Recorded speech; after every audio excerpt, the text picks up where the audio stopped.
Welcome to this exploration of captivating Angola, located along southwestern Africa's Atlantic coast. Angola holds incredible biodiversity, ancient cultural heritage, and a complex political history woven across breathtaking yet contested landscapes. Find out Angola's story on how it went from the center of the slave trade by the Portuguese to a strong and independent nation we know today. We will unravel it all while exploring Angola's habitats, diverse peoples, emerging economy, fusion cuisine, indigenous music, and resilient communities. Let's discover all that spectacular Angola has to offer.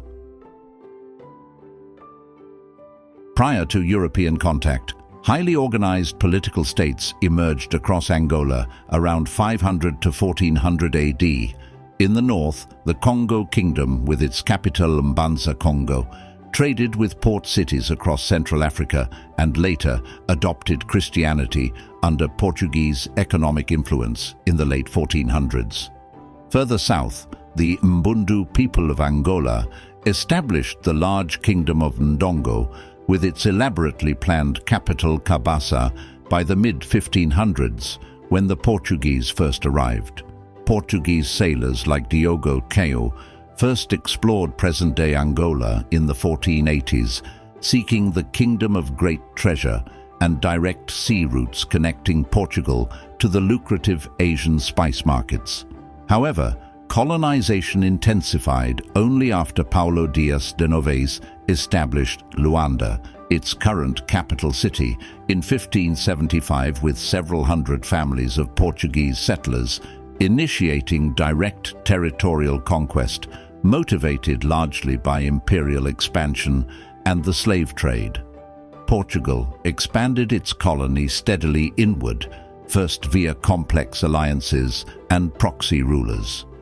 Gradually, Portugal had placed the interior Mbundu kingdoms of Ndongo, Matamba, and others firmly under its military control as well, through calculated warfare, seizure of territory, and installing puppet rulers loyal to Portuguese interests of exploiting natural resources and slave labor.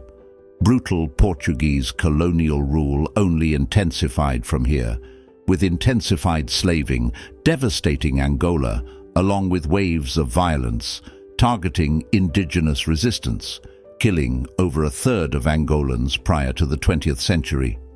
Angola was finally liberated after an exhausting 15-year independence war ending in 1975. However, a devastating post-independence civil war between competing political factions raged from independence until 2002, leaving over 500,000 dead and displacing 4 million Angolans. Today, Angola stands among Africa's most diverse countries, home to over 100 cultural and ethnic groups. Though Bantu peoples like the Ovimbundu and Mbundu dominate, small European and mixed-race populations persist too. This blend manifests vibrantly across indigenous Angolan music, dance and artistry, now gaining global fame. While Portuguese remains the administrative language, Bantu tongues thrive, too, like Umbundu and Kimbundu. Iconic styles like romantic kizomba dancing emerge from Angola alongside rhythmic samba music, fusing traditional and modern elements. Jonathan Sumbi's sculptures integrate abstract European influences as well to demonstrate creative plurality. Angola's resources stand out among African countries, boasting considerable reserves of petroleum and natural gas, primarily concentrated in maritime zones off Cabinda and the Congo River estuary.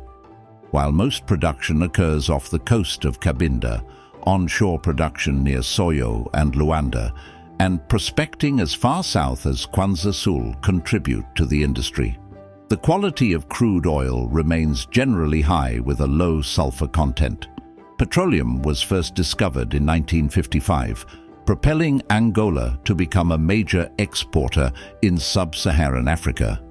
Not being an OPEC member until 2007 allowed Angola to export without restrictive quotas.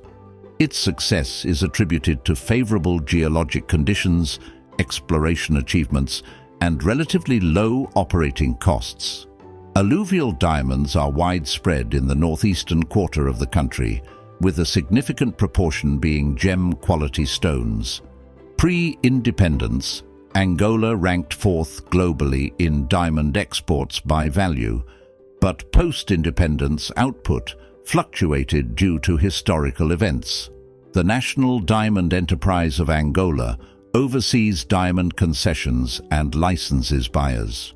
Angola also possesses substantial reserves of low-grade iron ore in the Southwestern region. Additionally, the country is known to have commercial quantities of other minerals like copper, manganese, gold, phosphates, uranium, feldspar, and platinum, especially in the escarpment area. Angola possesses substantial oil and mineral wealth, also boasting sub-Saharan Africa's third-largest economy, thanks primarily to surging oil production since the early 2000s. However, extreme systemic inequality and corruption still choke development. The long civil war destroying infrastructure and disrupting the economy created a mass exodus of skilled workers. This, combined with later economic mismanagement under José Eduardo dos Santos's authoritarian rule, led foreign oil firms to dominate the energy sector, while dos Santos's family and political loyalists grew extremely wealthy from the oil boom. Little wealth reached the general population. Today, Angola aims to diversify its economy beyond over-reliance on oil, which accounts for over 90% of exports. But the patronage networks and military interests fused into dos Santos's MPLA party machinery resist reform efforts. Contracts and assets obtained through government contacts fuel both wealth and political influence. Youth protesting, joblessness, inflation, and inequality reflect how economic volatility impacts ordinary citizens. From slum dwellers to educated graduates, lack of opportunities and frustration with corruption have sparked public discontent that pose dilemmas for Angola's development. Ultimately, unraveling the interconnected concentration of corporate interests, institutional corruption, and political authority, consolidated under Dos Santos presents complex challenges deeply entangled with pursuits of more diversified, equitable national development. Angolan cuisine is a celebration of diversity, with each region contributing unique ingredients and cooking techniques. From the bustling streets of Luanda to the serene landscapes of Benguela, the richness of Angolan food tells a story of cultural heritage. One of the defining features of Angolan cuisine is its use of fresh, locally sourced ingredients. Staples like cassava, maize, and plantains form the base of many dishes, while fish, chicken, and hearty stews bring robust flavors to the table. Muamba de Galinha, a spicy chicken stew cooked in palm oil, and funga, a staple made from cassava flour, are among the national treasures. And let's not forget about Calulu, a flavorful fish stew packed with spices and vegetables. Angolan cuisine is not just about the food, it's about the stories, the community, and the shared experiences. Every dish carries a piece of our history and the warmth of Angola. From the evolution of Creole Portuguese dialects to the global sensation of Angola-born kizomba dance that fuses traditional and modern sensibilities. The bittersweet nature of previous cultural loss and renewal still seasons the national palate. Recovery continues through maintaining ancestral wisdom, nurtured in community, ceremony, and comfort cuisine shared across generations who prevail. Angola's capital, Luanda, was named the most expensive city in the entire world for expats in 2017, surpassing megacities like Hong Kong or New York. Brazil's globally renowned samba dance has roots that may be traced back to Angola. In Angola, the indigenous dance form called samba is believed to be the foundational influence behind the evolution of what later became the celebrated samba dance in Brazil. Once believed to be extinct, the giant sable antelope has been rediscovered in Angola and holds a significant place as a national symbol.